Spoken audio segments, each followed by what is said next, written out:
সুখবর সুখবর সুখবর 2025 সালে ইল ডেক্রেতো ফ্লোসিতে বেশ কিছু পরিবর্তন করা হবে। তার মধ্যে যেই তিনটা গুরুত্বপূর্ণ এবং বিশেষ পরিবর্তন আসছে সেই তিনটা আমি এখন আপনাদের বলবো।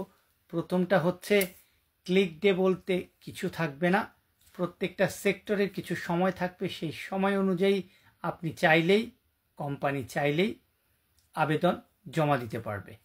2 নম্বরটা হচ্ছে ইটালিতে যেই কোম্পানির মাধ্যমে নোল্লা অবস্থায় ইটালিতে শ্রমিক আসবে তাকে বাধ্যতামূলকভাবে কন্ট্রাক্ট করতে হবে, আর তাকে যদি কন্ট্রাক্ট না করে অনেক বড় ধরনের জরিমানা হবে কোম্পানির জন্য।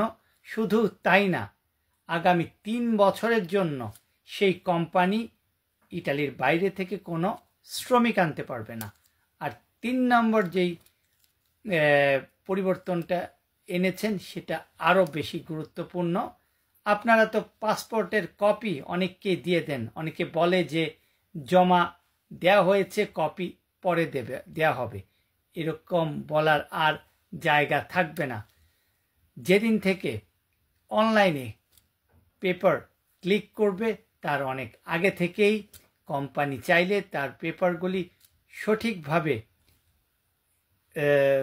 ফুলফিল করতে পারে, জমা দিতে পারে অনলাইনে, এবং কোনো ধরনের পরিবর্তন করতে চাইলে সেটাও পারবে।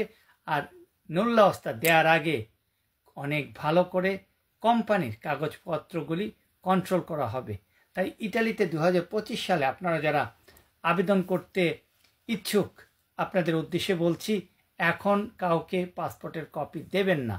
আরও অনেক কিছু পরিবর্তন আসবে, যেই পরিবর্তনগুলি ইটালিতে পৃথিবীর বিভিন্ন দেশ থেকে যারা কাজ করতে আসতে চান তাদের জন্য খুব সুন্দর কিছু পরিবর্তন আনতে যাচ্ছে বর্তমান সরকার।